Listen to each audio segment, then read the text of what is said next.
Hi friends, నా పేరు విశాలాక్షి. నేను ఈ వీడియో మీ అందరి కోసం చేస్తున్నాను. ఇందులో అమర్నాథ్ యాత్ర విశేషాల గురించి చూపిస్తున్నాను. ఈ యాత్ర కోసం ఎంత ఖర్చు అవుతుంది, ఎప్పుడు వెళ్ళాలి, ఎన్ని రోజులు ఈ యాత్ర కొనసాగించబడుతుంది, ఎలా వెళ్ళాలి.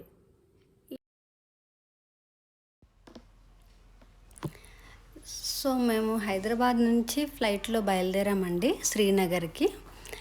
డైరెక్ట్ ఫ్లైట్స్ ఉన్నాయి, కొన్ని కనెక్టెడ్ ఫ్లైట్స్ కూడా ఉన్నాయి జమ్మూ టు శ్రీనగర్. సో మేము హైదరాబాద్ నుంచి డైరెక్ట్ శ్రీనగర్కి బయలుదేరిపోయాము. 2.5 అవర్స్లో మేము శ్రీనగర్లో ఉన్నాము. ఫ్లైట్లో వెళ్ళలేము అనుకుంటే ట్రైన్ కూడా ఉందండి. హైదరాబాద్ నుంచి ఢిల్లీకి, మళ్ళీ ఢిల్లీ నుంచి జమ్మూ టు క్యాబ్లో వెళ్ళాలి. జమ్మూ టు బాల్తాల్ నుంచి ఇంకా నడక ప్రయాణం మొదలు పెట్టాలి అమర్నాథ్ కేవ్కి.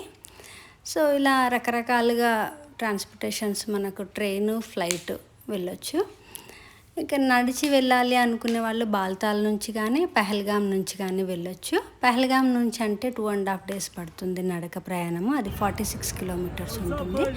బాల్తాల్ నుంచి అవుతేనేమో మీకు 14 kilometers ఉంటుంది, అది 1 dayలో అయిపోతుంది రావటం, ఎక్కటం దిగటం.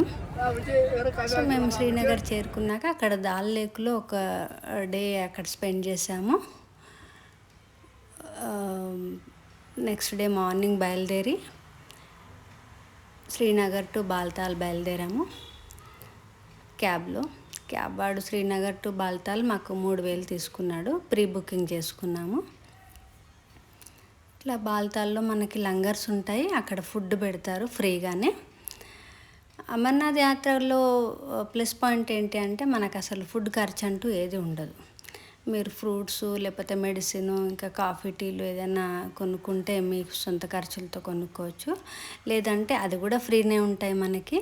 బట్ ఆ టైంకి మనం అక్కడ ఉంటే, లేదు అంటే అన్ని ఫ్రీనే. తర్వాత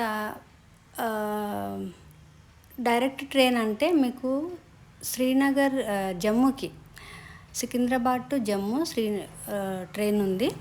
అది ఓన్లీ వీక్ డేస్లో 1 day, అంటే వెనస్డే రోజు ఉంటుందండి సికింద్రాబాద్ నుంచి. జమ్మూ నుంచి ఇంకా మీరు క్యాబ్లో బాల్తాల్ చేరుకోవచ్చు. ఇది బాల్తాల్ బేస్ క్యాంపు. ఈ బేస్ క్యాంప్లో మేము చిన్న టెంట్ తీసుకొని నైట్ స్టే అక్కడే చేసాము. ఎందుకంటే మనకి హెలికాప్టర్ మిస్ కాలేదు యాక్చువల్లీ. హెలికాప్టర్ ఫేక్ టికెట్ వచ్చిందనమాట మనకి, అందువలన మాకు అక్కడ స్టే చేయాల్సి వచ్చింది. ఇంకా రాత్రంతా ఇలా కల్చరల్ ప్రోగ్రామ్స్ అది చేస్తారు, చాలా ఆహ్లాదంగా ఉంటుంది ఆ వాతావరణం అంతా. బంబం బోలే అది ఇది అనుకుంటూ మంచిగా అనిపిస్తుంది. తర్వాత ఎర్లీ మార్నింగ్ 2:30కి ఇలా లేచి మేము యాత్ర మొదలుపెట్టాము. అప్పుడు 4 ఉందండి టెంపరేచర్ అక్కడ అమర్నాథ్ కేవ్ దగ్గర. ఇది గుర్రాల మీద ఎందుకు బయలుదేరాల్సి వచ్చింది అంటే, మాకు అసలు 3 months నుంచి మేము మంచి పక్కా ప్లాన్తో వాకింగ్, మీకు వీడియో కూడా పెట్టాను కదా, వాకింగ్, యోగాలు, ఎక్సర్సైజులు, డైటింగ్ అన్నీ చేసాము. బట్ లాస్ట్ మూమెంట్లో మాకు హెల్త్ ఇష్యూస్ వచ్చాయి. మా వారికి టైఫాయిడ్ వచ్చింది. సో 15 days ఉండే అప్పటికి, ఇంకా కోలుకోలేదు కూడా సరిగ్గా. ఎందుకులే రిస్క్ చేయడం, నడిచి ముందే ఆక్సిజన్ లెవెల్స్ తక్కువ ఉంటాయి కదా అక్కడ అని చెప్పేసి గుర్రాలు తీసుకోవడం జరిగిందండి. అంతకుమించి ఏం లేదు. ఇదన్నమాట. ఇది వచ్చేసి స్కానింగ్ చేస్తారు అక్కడ, RFID కార్డ్ స్కానింగ్, మన బ్యాగ్స్ స్కానింగ్. అనువున మనకి జవాన్లు ఉంటారు. తర్వాత మనకు ఫుల్ ప్రొటెక్షన్ ఉంటుంది యాత్రికులందరికీ. RFID కార్డ్ ఎలా తీసుకోవాలి అంటే మీకు ఇంతకుముందు వీడియోలో కూడా చెప్పాను. ఫస్ట్ యాత్ర పర్మిట్ తీసుకోవాలి. యాత్ర పర్మిట్కి ముందు హెల్త్ చెకప్, హెల్త్ సర్టిఫికేట్ తీసుకొని యాత్ర పర్మిట్ తీసుకొచ్చి RFID కార్డ్ ఇక్కడ ఇస్తారు. అది యాత్ర పర్మిట్ ఇస్తే ఆ RFID కార్డు ఉంటేనే మనం యాత్ర కొనసాగించగలుగుతాము, లేదంటే చేయలేము. ఇంకా RFID కార్డు చూపించి మనం నడక మొదలు పెట్టవచ్చు. ఒకవేళ గుర్రం వాళ్ళు వెళ్ళాలనుకుంటే RFID కార్డుతో పాటు గుర్రం పర్చి అని ఉంటుంది, ఆ కార్డు అది చూపించి మీరు గుర్రం బుక్ చేసుకొని గోడ అంటారు అక్కడ. గోడ బుక్ చేసుకొని మీరు యాత్ర మొదలుపెట్టచ్చు. గోడ పైన వెళ్ళినా, పాలకి పైన ఎలా వెళ్ళినా నడక అంటూ ఒక 1 to 2 కిలోమీటర్స్ అయితే నడవాల్సి వస్తుందండి హిల్ స్టేషన్లో. కొంచెం దానికైతే మీరు ప్రిపేర్ అయ్యి ఉండాలి. ఇంకా గుర్రాలకు వచ్చేసి మనకి రాను పోను 6000 అవుతుందండి. హెలికాప్టర్కి అయితే 6500 అవుతుంది. పాల్కి అవుతేనేమో రాను పోను మనకు 9500 అట్లా అవుతుంది. అది కంపల్సరీ గవర్నమెంట్ వాళ్ళ సెంటర్స్ ఉంటాయి, టికెట్ సెంటర్స్, ఇక్కడనే తీసుకోవాలి. ఎక్కడ పడితే అక్కడ తీసుకుంటే కూడా వాళ్ళు అలో చేయరు. ఆ కార్డు కంపల్సరీ ఉండాలి, గోడా లైసెన్స్ అది. సో ఇలా మేము పొద్దున్న 2:33కి బయలుదేరిన వాళ్ళము. ఇలా గుఫ చేరుకునేసరికి మాకు మార్నింగ్ 8 అయింది. చక్కటి సూర్యోదయంలో ఆ మబ్బుల్లో కనీ కనబడని మబ్బులు, కనీ కనబడని సూర్యుడు, అందులో అమర్నాథ్ కేవ్ కనబడింది. అసలు ఎంత సంతోషం అనిపించిందో అసలు కేవ్ చూడగానే. ఇదే నా ఫస్ట్ వ్యూ అన్నమాట. చాలా హ్యాపీగా అనిపించింది. అది నా ఎన్నో సంవత్సరాల కల అన్నమాట. నాకు చలి అన్నమాట. అందరూ అనుకునేవాళ్ళు ఈమె ఏం చేస్తుంది, కేదార్నాథ్ ఎలా చేస్తుంది, అమర్నాథ్ ఎలా చేస్తుంది అని చెప్పేసి. బట్ ఆ శివుడి అనుగ్రహం ఉంటే నిజంగా ఏదైనా చేయగలము అనేది ఈ నా యాత్రలు చూస్తే మీకు అర్థమవుతుందండి. నేను ఇంట్లో మటుకు చెప్పులు కూడా లేకుండా నడవను. అలాంటిది నేను అంత మంచు ప్రదేశంలో వెళ్ళి యాత్ర చేశాను అంటే అదంతా శివుడి అనుగ్రహమే. అందులోనూ ఈసారి అయితే మా వారికి టైఫాయిడ్ వచ్చింది. అందరికీ డౌట్ అనమాట, ఎట్లెళ్ళొస్తారు అని చెప్పేసి. నేను శివుడికి అదే ఛాలెంజ్ ఇచ్చాను.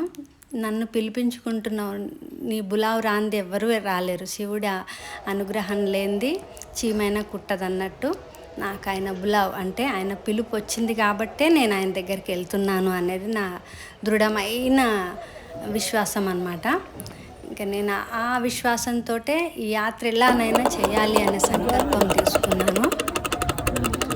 సో ఆయన అనుగ్రహం వలన, ఆయన దయ వలన, ఆయన కటాక్షం వలన ఈ యాత్ర మేము అసలు ఎటువంటి ఆటంకం జరగకుండా చాలా నిర్విఘ్నంగా, చాలా హాయిగా, ఏ ఇబ్బంది లేకుండా, అంటే మా ముందు వచ్చిన వాళ్ళు కూడా మాకు యాత్ర వెళ్ళగానే చాలా భయపెట్టించారు.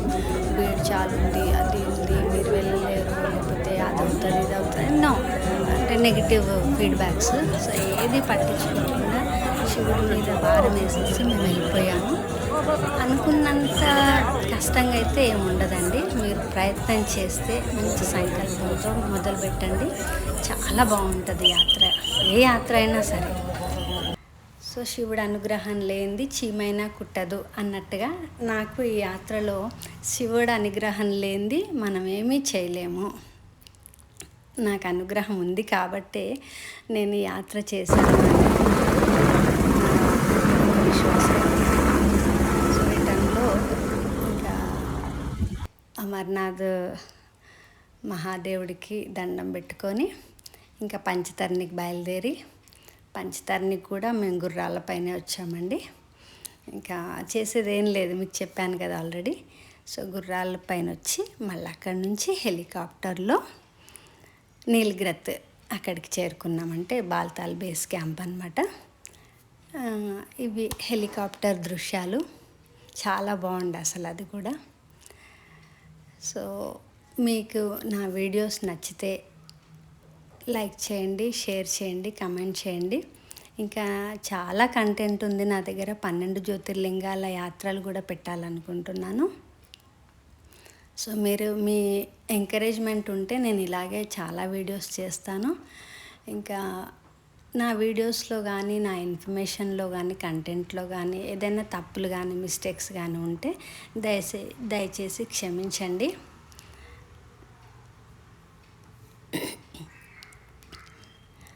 చాలామంది నేను ఆల్మోస్ట్ 4-5 గ్రూప్స్లో ఉన్నానండి.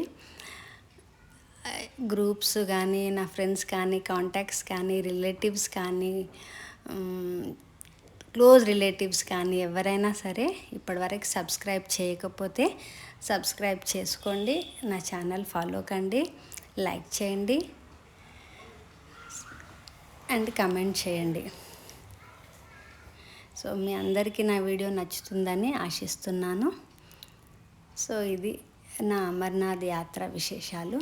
ఇంకేమైనా డౌట్స్ ఉంటే మీరు నాకు కమెంట్స్ రూపంలో తెలియజేయండి. అంటే ఖర్చు కానీ, వాతావరణం గురించి కానీ, ఎలా వెళ్ళాలి, ఆల్మోస్ట్ అన్నీ కవర్ చేశానని అనుకుంటున్నాను. స్టిల్ ఏమైనా ప్రాపర్ ఇన్ఫర్మేషన్ ఇవ్వలేకపోతే కమెంట్స్లో తెలియజేయండి. Thank you.